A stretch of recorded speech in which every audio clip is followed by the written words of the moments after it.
Hello दोस्तों, नमस्कार। हमारे जितने भी ईपीएस 95 पेंशन धारक हैं, आप सबका हमारे नए वीडियो में स्वागत है। एक बहुत ही महत्वपूर्ण मामला था कि ईपीएस 95 पेंशन धारकों के पेंशन वृद्धि को लेके अभी बहुत ही महत्वपूर्ण अपडेट सामने निकल के आ रही है कि ईपीएस 95 पेंशन धारकों को बहुत जल्द पेंशन की राशि उनके खाते में ट्रांसफर कर दी जाएगी।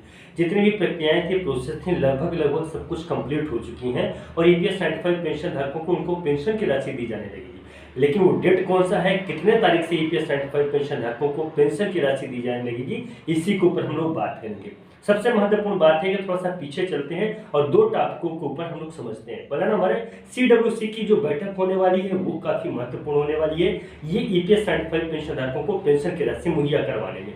दूसरे नंबर की अगर हम लोग टॉपिक की बात करें तो दूसरे नंबर की टॉपिक है कि 1 अक्टूबर को जहां पेंशनर्स दिवस के रूप में मनाया जाता है, यानी कि समस्त ईपीएस 95 पेंशन धारकों को उम्मीद लगी रहती है कि उस दिन कुछ बड़ा सरकार के द्वारा किया जाएगा, क्योंकि वो पेंशनर्स डे है। ये स्पेशल उनके लिए दिन है जो ईपीएस 95 पेंशन धारक हैं। और ईपीएस 95 पेंशन धारक के लिए जितने भी पेंशनर्स हैं, यानी कि ओल्ड ऑफ सिटीजन हैं, जितने भी हैं हमारे सीनियर सिटीजन, उनके ऊपर बेस्ड एक डे ही है। यानी कि उस दिन एक स्पेशल उनको जो तो याद किया जाता है, उनको मेमोराइज किया जाता है कि ईपीएस 95 पेंशन धारकों के पेंशन में वृद्धि के लिए वो दिन विशेष हो सकता है। और इसीलिए जो तो सीडब्ल्यूसी की बैठक कितने नजदीक रखी गई है ताकि ईपीएस 95 पेंशन धारकों के लिए सरकार के ऊपर एक दबाव बेहतर तरीके से बनाया जा सके। और जो बातें हुई थी, जिस प्रकार से राष्ट्रीय संघर्ष समिति के टीम के द्वारा जो एक कैलकुलेशन और एक जो तो पूरा एक प्रकार से समझ सकते हैं कि सिस्टम को ही प्रेजेंट किया गया था ईपीएफओ के जो वरिष्ठ अधिकारी हैं उनके समक्ष, उनके द्वारा मंजूरी दी गई थी कि हाँ, इस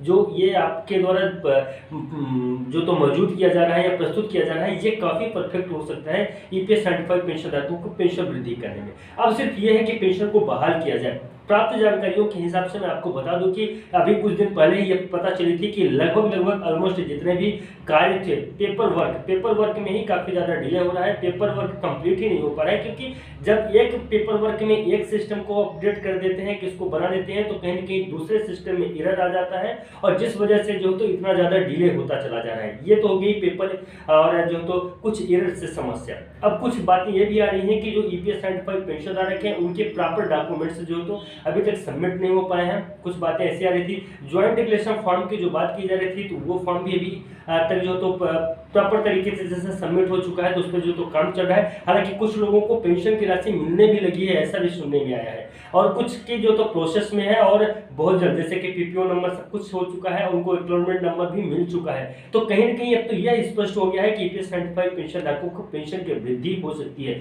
तो यानी कि 1 अक्टूबर के बाद से ईपीएस 95 पेंशन धारकों को पेंशन में वृद्धि देखने को मिलेगी। ये जानकारियां मिली, इसमें हो सकता है कि थोड़ा सा ऊपर नीचे या लेट फास्ट हो सकता है, लेकिन जो अभी प्रेजेंट समय का माहौल बन रहा है, प्रेजेंट समय में जिस प्रकार की बातें हो रही हैं कि ईपीएस 95 पेंशन धारकों की अगर पेंशन वृद्धि की बात करेंगे कि कब तक में उनकी पेंशन की वृद्धि हो जाएगी, तो यकीनन आप माने कि 1 अक्टूबर के बाद से ईपीएस 95 पेंशन धारकों की पेंशन में वृद्धि देखने को मिलेगी। ये काफी महत्वपूर्ण अपडेट था ईपीएस 95 पेंशन धारकों से संबंधित। तो जितना ज्यादा हो सके उतना ज्यादा वीडियो को आगे तक पहुंचाएं और साथ ही साथ में जो तो वीडियो को लाइक करें, चैनल को सब्सक्राइब करें, वीडियो को शेयर करें। सबसे जबरदस्त इंफॉर्मेशन आपको हमारे YouTube चैनल पे देखने को मिलती है। सही जो भी जानकारी होती है सही होती है कि आपके लिए क्या बातें हो रही हैं, वही बातें मैं अपने YouTube चैनल के माध्यम से आपको मैं बताता हूँ। फिलहाल दोस्तों, उम्मीद करता हूँ कि वीडियो आपको बिल्कुल पसंद आया होगा। अगर वीडियो पसंद आए तो प्लीज चैनल को सब्सक्राइब करें। मिलते हैं नए वीडियो में। नमस्कार, जय हिंद, जय भारत।